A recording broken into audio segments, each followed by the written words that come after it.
Gacha games are controversial. I know, shocker. From their monetization tactics to their gameplay loops, gacha games have attracted a lot of criticism over the years, especially as the genre has become more mainstream. At the same time, it is an industry that is rapidly catching up to the other giants of the gaming industry. From creating intricate worlds that are both beautiful and dreadful, to offering engaging gameplay systems, amazing lore, and memorable character designs, gacha games have a lot to offer for the fans of the genre. With the advent of the 3D open-world gacha games following the release of Genshin Impact, the genre exploded in popularity, but it also attracted a great deal of criticism regarding the quality of its writing. For a gacha game, it is very difficult to rely on the story alone in order to survive, with only a few exceptions. One of the main criticisms is that many modern gacha games appeal to a broader audience by embracing power fantasies directed mainly at young adults that are searching for escapisms. In contrast, many older gacha stories were anything but power fantasies. As a result, some modern gacha games tend to pull their punches when it comes to taking players on an emotional roller coaster. So in this video I want to explore 3 story moments from 3 known open world gacha games and present what I consider to be some of the most haunting moments in the genre. The moments I will talk about come from Honkai Impact 3rd, Punishing Ray Raven, and Reverse1999. I chose those games because they are well regarded for the quality of their stories and because they are also some of my personal favorite gacha games. Besides, this video is also an excuse for me to ramble about them. From here on out we are entering spoiler territory, so you have been warned.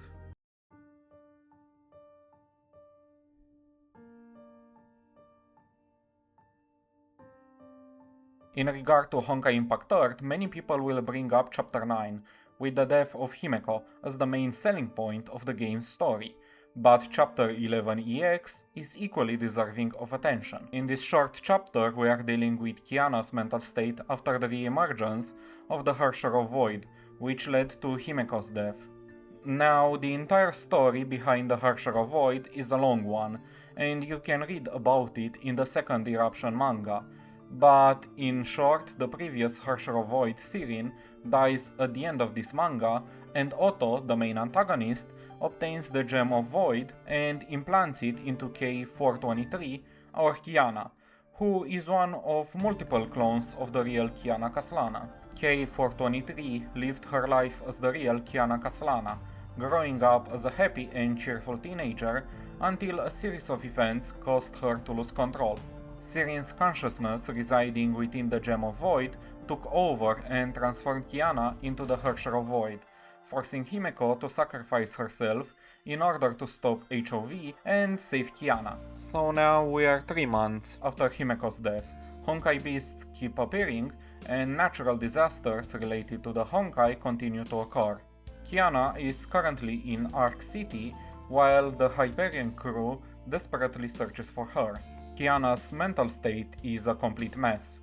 The death of Himeko, the constant death and suffering she caused as HOV, and the realization that her life was a lie and that she is not even the real Kiana are hard pills to swallow for this formerly happy and cheerful girl.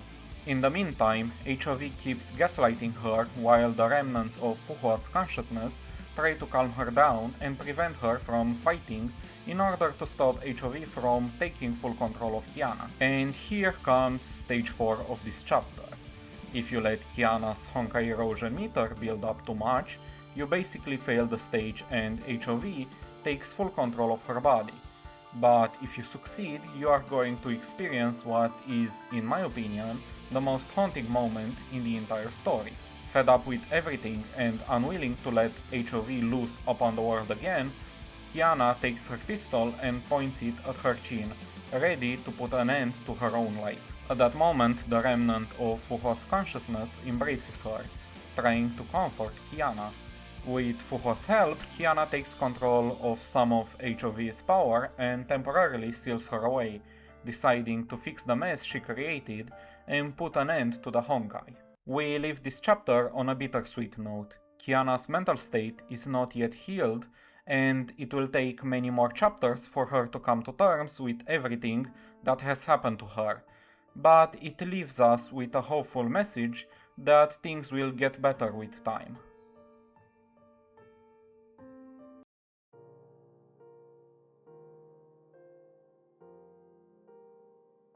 Moving on to PGR, here we also have a lot of strong contenders, but my personal choice is Chapter 31, Shaper's Ripples, and more precisely, the ending of this chapter. Shaper's Ripples is a constant struggle for the Commandant and our main heroine, Lucia.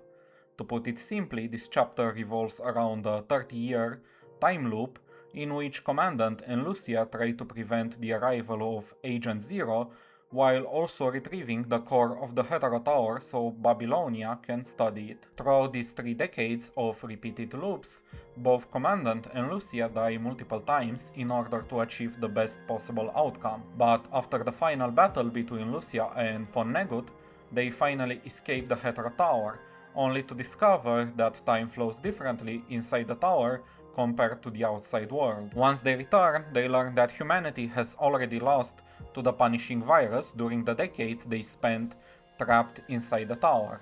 Babylonia has left Earth in search of a new home for humanity, while most of our construct companions have either died or disappeared. To make things worse, Lucia is completely exhausted and on the verge of death.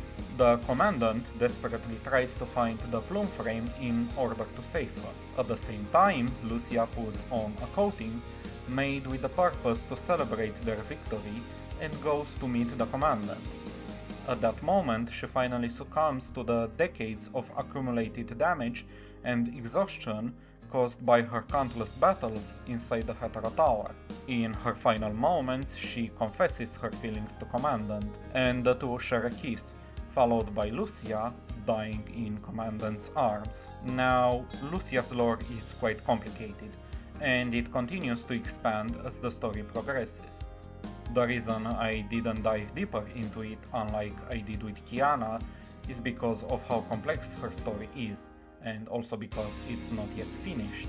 What makes this moment so impactful is that Lucia has been by your side as the Commandant for a very long time. You are the one who gave her a purpose. Lucia has always been a symbol of indomitable will in the face of adversity, always ready to sacrifice herself for your sake and for the sake of others time and time again. And now she lies dead in your arms.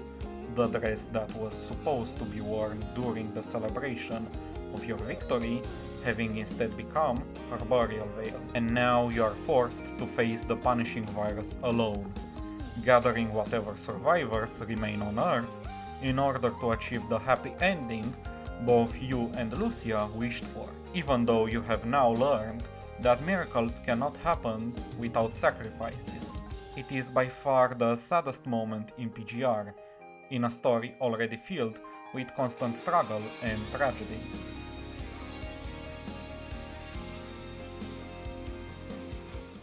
So now it is time for Reverse 1999, and what better place to start than Chapter 3, in which we are presented with our main protagonist, Vertin, backstory. Compared to other gacha games, for me the appeal of Reverse 1999's story is that it doesn't pull its punches, and we get into some messed up stuff early on. During Chapter 3 we learn how Vertin became the Timekeeper, and it also shows just how morally bankrupt the Foundation can be. So what exactly is a Timekeeper?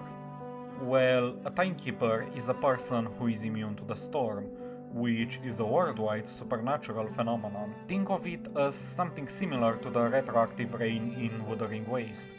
Once the storm hits, an entire time period ends up being erased, together with all living and non-living things in it. Both St. Pavlov Foundation and the Manus Vindictae have a strong interest in this phenomenon, during Chapter 3, we are shown Vertin's life before she became the Timekeeper. When she was a student at the Foundation, she constantly got into trouble due to her rebellious attitude, aloof personality, and disregard for authority. This attitude stemmed from her desire to see the outside world, as the Foundation prohibited contact with it in order to protect itself from the storm. This all seems nice and good until you find out that the students are completely unaware of the storm's existence. So how did this kid, who was a constant headache for all the teachers at the Foundation, end up becoming the Timekeeper? Well, it all started during a graduation ceremony. During that ceremony, one of the teachers mentioned that the students could ask him anything they wanted, and he would answer. So Vertin decided to ask about the storm. Now, this was a big no-no. Besides the fact that Vertin was not supposed to know about the storm, now every single student had heard about it. The teachers immediately panicked and placed young Vertin into solitary confinement. Now, if the students weren't supposed to know about the storm, how did Vertin learn about it? Well, the Manus Vindictae dropped flyers about the storm over the Foundation's campus, and Vertin learned about it that way. To the Foundation's credit, they did their best to prevent the Manus Vindictae from doing that. During her confinement, Vertin meets with other problematic students, and together they hatch a plan in order to escape from the Foundation. Unfortunately for them, Constantine, the vice president of the Foundation, learned about their plan and decided, like any other reasonable adult, to teach those kids a lesson so that Vertin would accept her role as the Timekeeper. So she manipulates the events in order for Vertin and her group to escape during an instance of the storm. They succeed in escaping, only for Vertin to witness her friends being erased from that point in time, traumatizing her exactly as Constantine had planned. By traumatizing Vertin, she managed to coerce her into becoming the Timekeeper. What makes this moment so haunting isn't simply that Vertin loses her friends, it's that Constantine orchestrated the entire tragedy to make her the Timekeeper. To her, a child's trauma was simply another tool. From that point onward, Vertin dedicates her life to saving people from the storm, while carrying the memory of the very friends she was powerless to save.